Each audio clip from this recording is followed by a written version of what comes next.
Hi, I'm Chris Haigh and this is the Fiddle channel, and this is the third part of my little series of how to play Western swing fiddle. We've covered so far how to play basic melodies, how to make them swing, how to do swing bowing, how to do ornamentation and drones and shuffles. And in this one I'm going to show you how to turn a basic melody into either a Texas swing style melody or a hot solo using hot licks. And I'm going to be using some great Vassar Clements licks and some licks from Katie Glassman. So hope you enjoy this.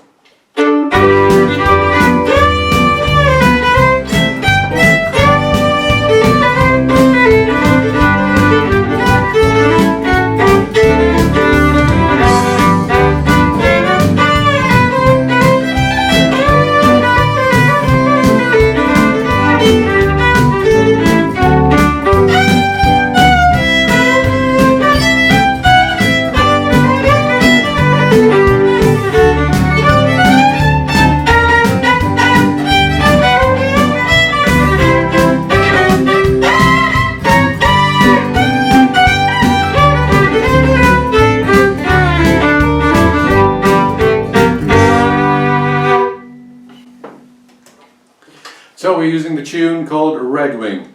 Very simple tune. Let's run through the tune on its own. So without anything special done to it. 1, 2, 1, 2, 3.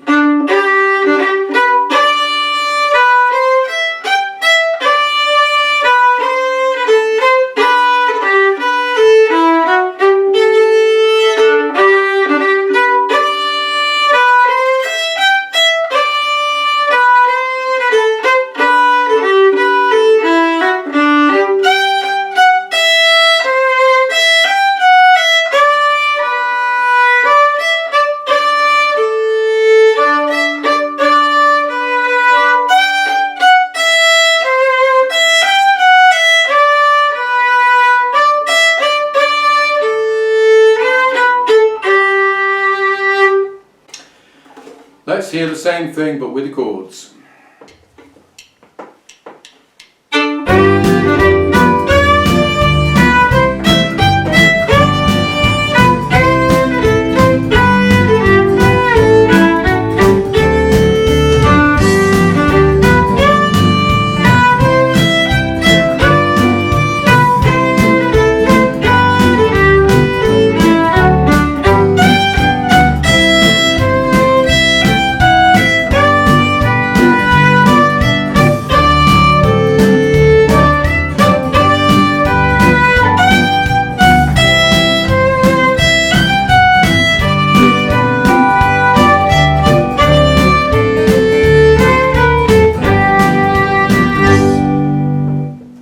The basic melody of this is really very simple, and if you wanted to play this as a fiddle tune it wouldn't really work. It's got far too many long notes and not enough quavers. If you want to make it swing and if you want to make it flashy, then you've got to break up the melody an awful lot into faster phrases. And I trawled the internet for different versions of this tune, and Katie Glassman's was by far the best one. In fact, I think she's got a couple of videos with this on, and I've taken some of the phrases that she uses. So this is a kind of a contest style, which is Texas swing style, and the basic melody is still there, but it's been turned into something far flashier, far more fun, and far more likely to win you a fiddle contest. So let's run through it slowly, and then we'll do it with the chords. 1, 2, 1, 2, 3.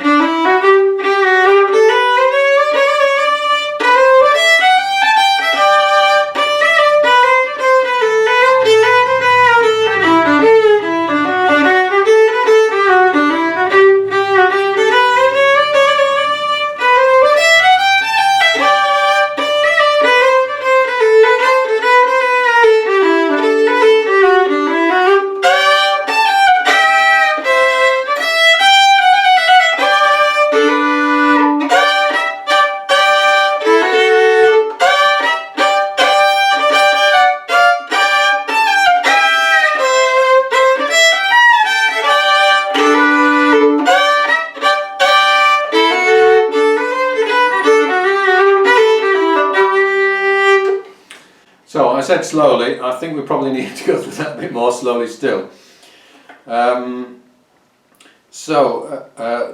First line.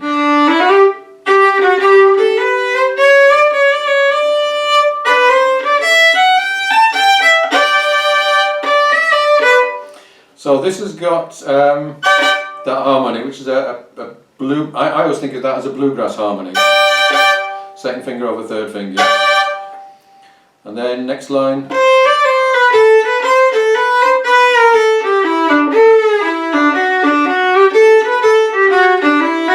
So there we've got a little blue note and a fourth finger sliding down.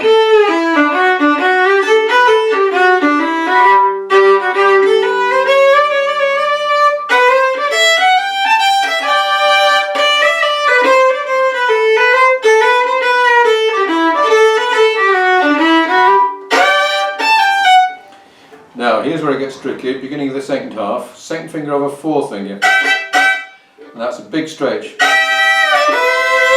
down to open over second. Those triplets, there's a lot of triplets in this style, and they should usually be slurred.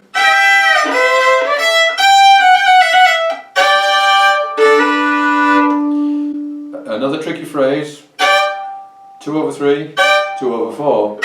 2 over 3. So that's a big stretch.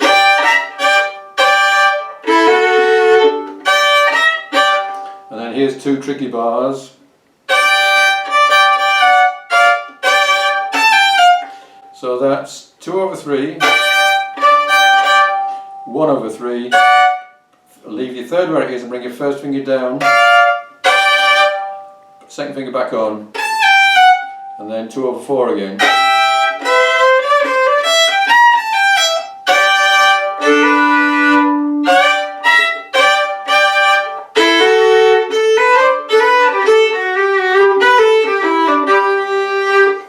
Now that's not an easy version by any means, and it's taken me quite a few weeks to practice that to get it smooth. Let's take it up to a moderate tempo and play with the backing. Katie actually plays this a fair bit faster.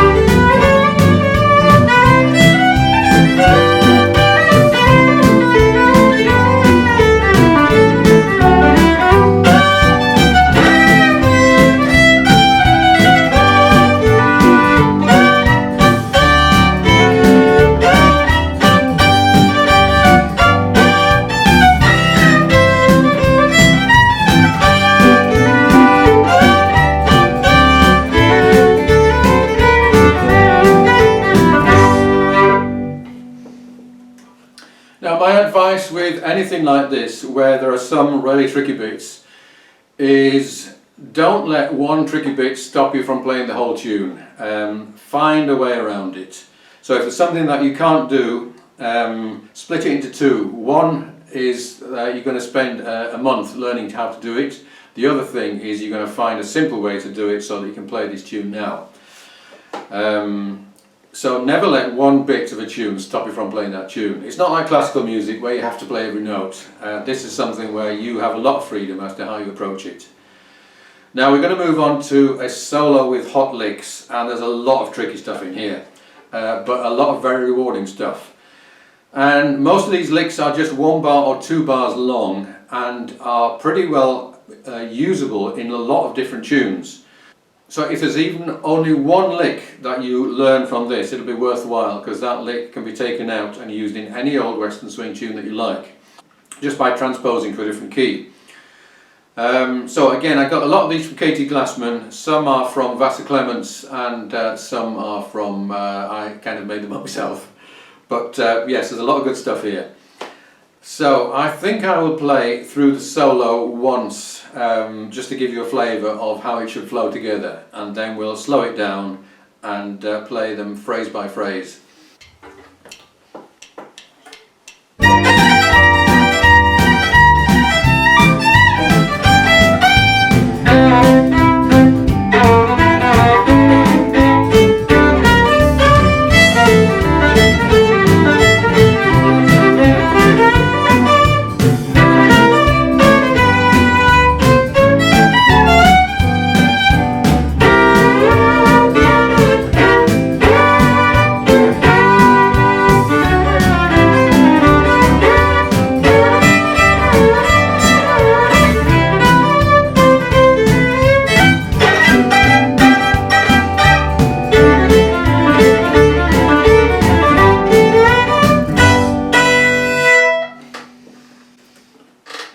So a lot to get your teeth into there.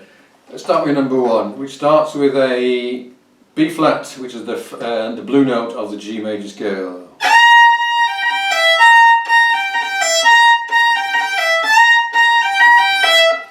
So we're playing 2 B flats and then 2, 4, 2, 0 as a kind of a triplet.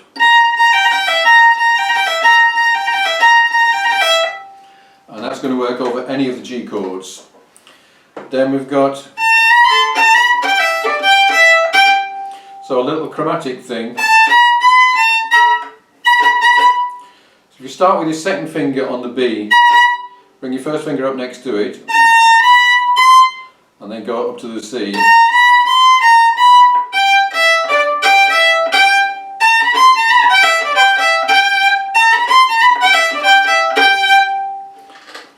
Next one is on C, and then on the next G we're starting a beat after the bar starts, which is a common thing for Western swing. 1, 2, 3, 4, 1. So it's second finger, first finger, and the first finger is up next to the second. 1, and then on the A. So we've got an E with a C sharp under it, and we are locking those 2 fingers, moving them down and up, and then the E with the A above it.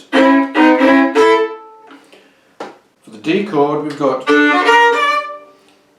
which is a D arpeggio with a sharpened 5th, which is a good trick to use on a dominant chord, which is the 5 chord, which in this case is the D.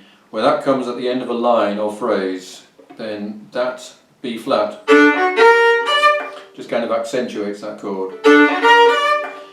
Then on the G, so 2 things going on here. We got the blue note, we got a wide jump from the E, and we've got a 3 beat phrase, da and da and da. 1, 2, 3, 1, 2, 3, 1, 2. So that makes a simple phrase which changes in its position each time it goes through the bar. And that's a good basis for any kind of lick, a 3 beat phrase over a 4 beat bar. Then an interesting one, based on the arpeggio, but we've got taking the C up to a C sharp and the B flat up to B. The next one is an arpeggio phrase, but we're not starting on the root, we're starting on the 3rd, and we're going up to the 9th. A 4-note arpeggio that starts not on the root but on the 3rd is going to end on an interesting place, in this case the D. And then the same thing on an A chord, so we're going to start on the 3rd of that. So that takes us up to the B, onto the G. Then a classic Vassar Clements lick, G with the B flat. So that is going to slide up, and here the interval, which is a distance interval of 2 tones, is going to 1.5 tone, and then sliding down again. You can do that all with your 1st and 3rd like this, or you might find it easy to do 2 and 4. And then we're going, so we're now sharpening the B up to a B natural. Next we've got a yodel on the D chord. I'll do that again. And then here's a real killer, starting where we just finished. First finger on the D, 3rd finger on the B, and we're going to slide that down, semitone, and up again. And then keeping your first finger on, that gives us a delicious discord.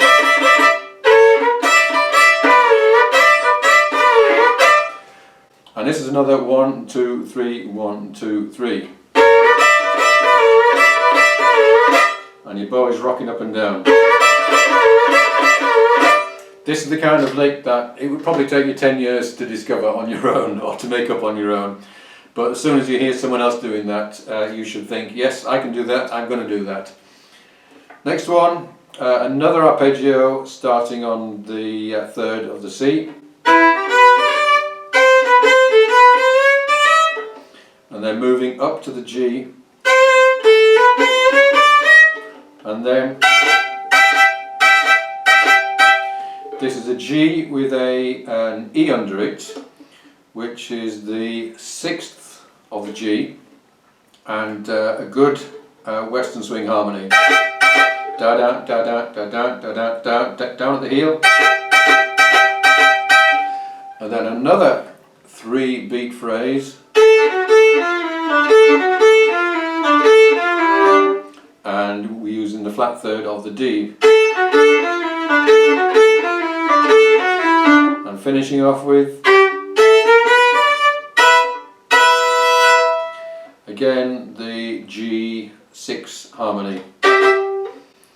So a load of good phrases there. It will take you a long time, unless you're a much better reader than me, to be able to play all the way through this, but I think it's worth the effort.